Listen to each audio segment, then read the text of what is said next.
நான் சேலஞ்ச் பண்ணி சொல்றேன், இந்த வீடியோவை நீங்க சிரிக்காம பாத்துட்டீங்கன்னா உங்களுக்கு லைஃப் டைம் செட்டில்மெண்ட். ஆமா, உண்மையிலே தான் சொல்றேன். நீங்க உள்ளபடியே சொல்றேன், சேலஞ்ச் பண்ணி சொல்றேன். நீங்க இந்த வீடியோ சிரிக்காம பாத்துருங்க முடிஞ்சா. யாரெல்லாம் சிரிக்காம பாத்தீங்கன்னு கீழே கமெண்ட் போடணும். ஓகே, என்னையா ஓவரா பேசுறானே தவிர பாம்ப வெளிய விட மாட்டேங்கிறானுங்க. பஸ்ல போறவங்க, ட்ரெயின்ல போறவங்க எல்லாம் பாத்துறாதீங்க, வீட்டுல போய் பாருங்க. ஏன்னா உங்களை அறியாம உங்களுக்கு சிரிப்பு வரும். அப்புறம் பக்கத்துல இருக்கவங்க வித்தியாசமா உங்களை பாப்பாங்க. காமெடிக்கு நீங்க ரெடியா? கேட்ட பையன் சார் இந்த பால்சாமி. ஊரெல்லாம் உன்னை கண்டு காதல் சொல்லி. தம்பி தம்பி தம்பி, கருப்பு சட்டை இப்படி வா. அவங்க பெண்கள் அமைதியா உட்கார்ந்து இருக்காங்க. நம்ம தோழர்கள் தான் கொஞ்சம் டிஸ்டர்ப் பண்றாங்க. பாவம், அவங்களுக்கு இடம் கூட.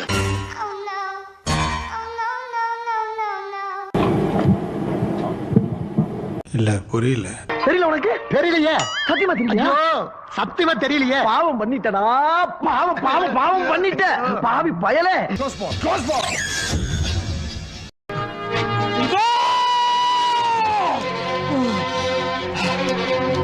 புரூஸ், அன்னைக்கு உனக்கா ரவுடிய துரத்திட்டு போன என் முதலாளி என்ன அந்த கவலைப்பட்டியாமா? 2 மாசம் ஹாஸ்பிட்டல் இருந்துட்டு இன்னைத்தாமா வந்திருக்காரு. பியூ பாயிண்ட்ல இருக்காரு. அந்த கொடுமை நீனே போய் பாருமா.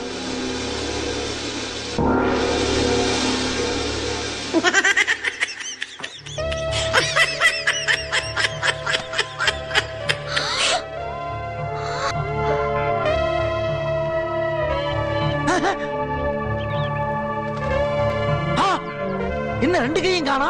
யார் பத்த பிள்ளைங்க? நம்ம பிரச்சனையை பூரா தீர்த்து வைக்க. அமைச்சர் வேலுமணி மீதான புகாரை யாரை வச்சு விசாரிக்கலாம்? கல்வித்துறை அமைச்சர். ஒளிவு மறைவற்ற டெண்டர் சட்டத்தின் கீழ் புதிய புதிய டெண்டரை கோர நான் இந்த அமைச்சரவைய கிரிமினல் கேபினட் திடீர்னு அதிமுகவிலேயே மீண்டும் பன்னீர்செல்வம் இணைஞ்சிட்டாரு. அதனால நான் தங்க தமிழ்ச்செல்வனையும் கம்ம ராமகிருஷ்ணனையும் 14ஆம் தேதி தமிழர் திருநாள் பொங்கல் திருநாளாக இருந்தாலும் தமிழ் திருநாளாக இருந்தாலும் 14ஆம் தேதி தமிழர் திருநாள் பொங்கல் திருநாளாக இருந்தாலும் தமிழ் திருநாளாக இருந்தாலும் தமிழ் புத்தாண்டாக இருந்தாலும் பொருள் வாங்கலாமா வேண்டாமா என்று யோசிக்கிறீங்க. 10 ரூபான்னு சொல்லுவான். 10 ரூபாயா? நீங்க உடனே 10 ரூபா எடுத்து கொடுத்துருவீங்களா? கொடுக்க மாட்டீங்க. அவனிடத்துல கொஞ்சம் பேரம் பேசுவீங்க. 5 ரூபான்னு கேட்பீங்க. 5 ரூபாய் அதெல்லாம் முடியாதுமா, 9 ரூபா தரேன்னு சொல்லுவான். 9 ரூபாயா? 6 ரூபா தரேன்னு. 6 ரூபாய். அவன் 8க்கு வருவான். 8 ரூபா. நீங்க 7க்கு போவீங்க. பேரம் பேசி முடிச்சுடுவீங்க. பாத்தியாடி பார்வதி, என் பிள்ளையோட அறிவை.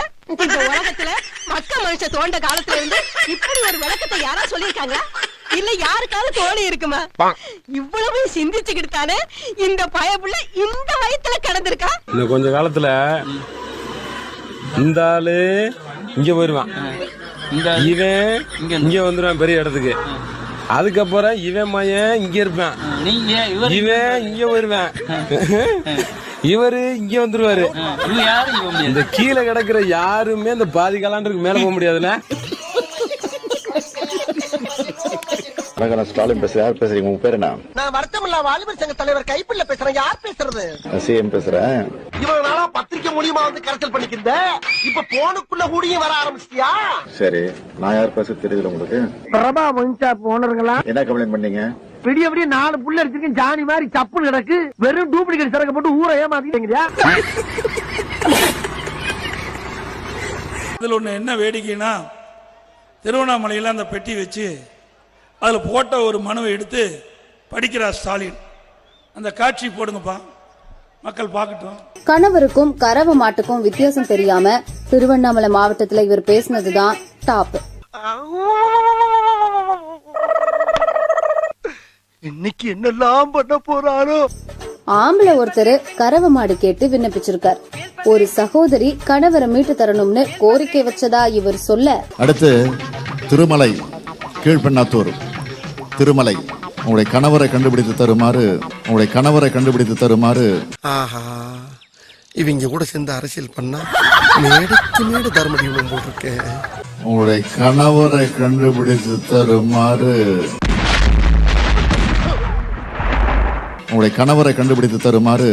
என்ன சார் ஒண்ணுமே புரியலையே சார். ஒரு மனுவே கொடுத்துருக்காங்க, ஒரு பெரிய மனு கொடுத்துருக்காங்க. சகோதரி திருமலை பேசுவாங்க. இந்த இடம் தான் தெரியல இடம். மனசை தேத்திக்கங்க, பயந்துறாதீங்க. திருமலை சகோதரி திருமலை சொல்லுங்க, பேசுங்க. ஐயோ அங்க பாத்துட்டு அப்படியே நம்மள பாக்குறாங்களே. கிரியாளா உடம்பு இரும்பாக்கிக்கடா, அடமல ஆரம்பிச்சு வெளுத்து வாங்க போகுது. அடி பல்லகளெல்லாம் உடைச்சு படிக்க தெரிஞ்சா படி, தப்பா படிச்சு அடி வாங்கி சாகாத சொல்லிட்டு ஏங்க அவ கரை மாடு கேக்குறாரு, தன் கணவரை காணவரை கண்டுபிடித்து கொடுன்னு அப்படின்னு மனுவில் எழுதி சொல்றாரு.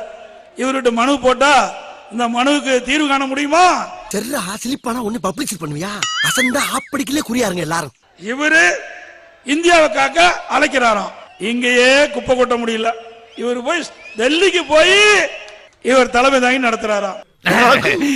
என் மாவன் அதுக்கெல்லாம் சரிப்பட்டு வர மாட்டான். டேய் பெத்த அப்பனே சொல்லிட்டேன், டவுட் கிளியர் ஆயிடுச்சுல, கிளம்புடா. யோ எப்படியா டவுட் கிளியர் ஆகும்? சொன்னா தானே டவுட் கிளியர் ஆகும். எதுக்கியா சரிப்பட்டு வர மாட்டேன் சொல்லுங்க தயவு பண்ணி. அவர் அப்படியே வெயிட் தூக்கி காட்டுறாரு.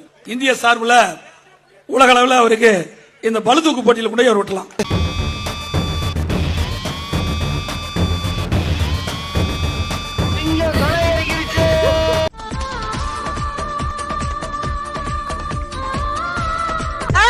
நல்லா சர்க்கஸ் பண்றானே நீ. அதை எதுக்குப்பா டிவில போடுற பத்திரிகையில் வருது? எதுக்கு டிவிலையும் பத்திரிகையில் வருது? நக்கல்யா அவனுக்கு. மக்களுக்கான பணிகள், மக்களுக்கான போராட்ட குரல்கள், இதெல்லாம் ஏதாவது கொடுக்கறதுக்கு ஐடியா இருக்கா? எங்களை செருப்பால் அடிச்சா கூட நாங்க எந்த இதையும் செய்ய மாட்டோம், என்ன வேணா பண்ணுங்க. அண்ணா, அதுக்கப்புறம் கலைஞர், இவங்கெல்லாம் வகிச்ச அந்த திமுகவினுடைய தலைவர் பதவியை இப்ப நீங்க வகிக்கிறீங்க. இதை விட கேவலம், இதை விட வெட்கம், இதை விட அவமானம் தமிழ்நாட்டுக்கு வேற என்ன ஒண்ணு சொல்லுங்க. இதை இவ்வளவு ஓப்பனா சொல்லியிருக்காரா சார்? விஷால் தயாரிப்பாளர் சங்கத்தோட தலைவரானதை பத்தி என்ன நினைக்கிறீங்க? அவர் ஒரு அரசியல் ஞானி, அவருக்கெல்லாம் போய் நான் விளக்கம் கேட்க முடியாது. பேஸ்புக், ட்விட்டர், சமூக வலைதளங்கள் எல்லாம் உங்களை, உங்க குடும்பத்தை, உங்க கட்சியெல்லாம் மீம்ஸ் போட்டு செய்யறாங்களே. ஆத்திரத்தினுடைய ஒரு கோபத்தினுடைய விளிம்புல இருக்கிறாங்க, எதை வேணாலும் செய்வாங்க. அதுக்கெல்லாம் விளக்கம் சொல்லிட்டு இருக்க முடியுமா? கரெக்ட் தான். ஆனா வலிக்காத மாதிரி எவ்வளவு நாள் இருக்குது? வெளியில காயம் இல்ல, உள்காயம் இருக்கிற மாதிரி தெரியுது. அது தெரியுது, ஏன்னா வலிகள் தெரியுது. ஆனா நாங்க அப்படி இல்ல சார், நாங்க உங்களுக்கு செய்யறதே இல்ல. இல்ல உங்களன்னு சொல்ல, பொதுவா எல்லாரையும் சொல்றேன் சார். திடீர்னு மெரினா போராட்டத்துக்கு ஆதரவு கொடுக்குறீங்க, நீங்க கொண்டு வந்த மீத்தேன் கேஸ் திட்டத்தை நீங்களே எதிர்க்கிறீங்க, அப்புறம் பார்த்தா திடீர்னு விவசாயிகளுக்கு குரல் கொடுக்குறீங்க. என்ன சார் இதெல்லாம்? அதெல்லாம் ட்ரிக்ல வேணும்னா பண்ணலாம். கருணாநிதி அவர்களுடைய மறைந்த நினைவிடத்துல போய் காலையில 6 மணிக்கு சுப்ரபாதம் பாடுறாங்க. ஆரம்பிக்கிறீங்களா? 6:30 மணிக்கு காப்பி வைக்கிறாங்க சார். அதை விட ஒரு பெரிய கொடுமை என்ன தெரியுமா? பகுத்தறிவுவாதிகள் முரசொலி பேப்பர் வச்சிருக்காங்க சார். சார் பெண்ணையான்னு கேட்ட தலைவர் எந்திரிச்சு தலையங்க பக்கம் படிப்பாருங்கிறான்.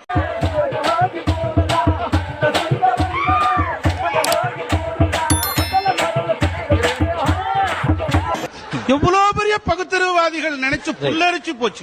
அதுக்கப்புறம் 8 மணிக்கு வந்து தயிர் வடையெல்லாம் வச்சுட்டு அன்னை ஏவா வேலு ஜிங்கிச்சா ஜிங்கிச்சா அப்படின்னு ஒரு பாட்டு பாடி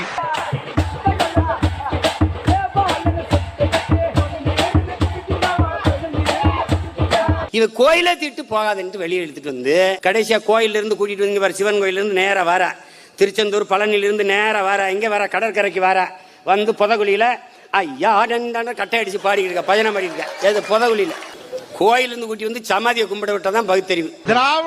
திராவிட இயக்கத்தினுடைய பகுத்தறிவு எந்த அளவுக்கு வளர்ச்சி அடைஞ்சிருக்குங்கிறத நீ கேட்ட ஒவ்வொரு கேள்வி என்ன செருப்பால் அடிச்ச மாதிரி இருக்குடா.